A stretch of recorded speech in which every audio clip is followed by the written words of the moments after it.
একবার আমার ফ্রেন্ড বাসায় হোমওয়ার্ক করেনি, এর জন্য আমার স্যার তার বাসায় কমপ্লেন করে দেয়।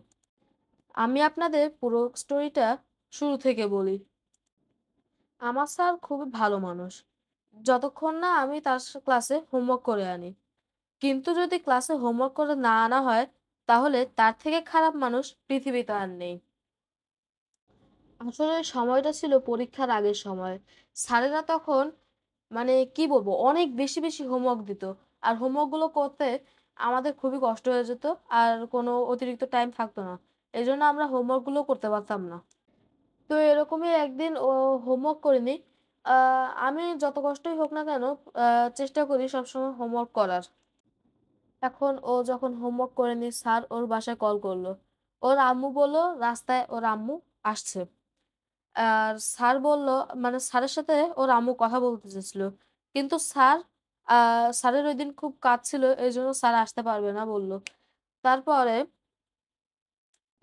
আমি আর আমার ফ্রেন্ড সবসময় একসাথে বাসায় যাই।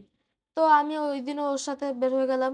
আমরা রাস্তায় হাঁটছি, সামনে দিয়ে আমার ফ্রেন্ডের আম্মু আসলো। এসে জিজ্ঞেস করলো, কি হয়েছে তোমার? স্যার আজকে আমার কাছে কমপ্লেন করলো কেন? ও হ্যাঁ, আরেকটা কথা।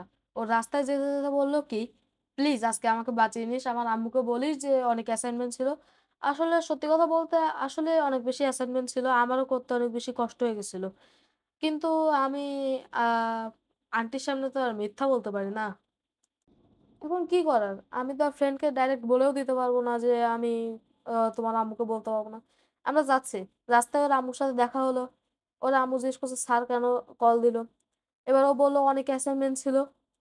তারপর আমার কাছে জিজ্ঞেস করছে ওর আম্মু যে কেমন আছো? আমি বললাম ভালো আছি। তারপর ওর আম্মু অন্য দিয়ে চলে যেতে থাকছে। তখন আমার ফ্রেন্ড আমাকে গাড়িটা টোকা দিয়ে বললো কি, আয় একটু আম্মুকে মারাতে হেল্প করবি। এবার আমি ওর পিছনে আসছি। তখন ওর আম্মু আমাকে জিজ্ঞেস করলো, তুমি কেন আসছো বাবা? আমি তখন ব্ল্যাঙ্ক, কি বলবো কিচ্ছু বুঝতে পারছি না। আমি খালি আমার ফ্রেন্ডের দিকে তাকিয়েছি, আর আমার ফ্রেন্ড আমার দিকে ঠিক আছে। এখন শেষ।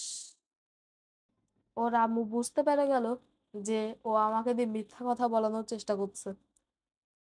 আর তারপর যা হয়েছে সেটা আসলে আমি তো নিজে শুনিনি।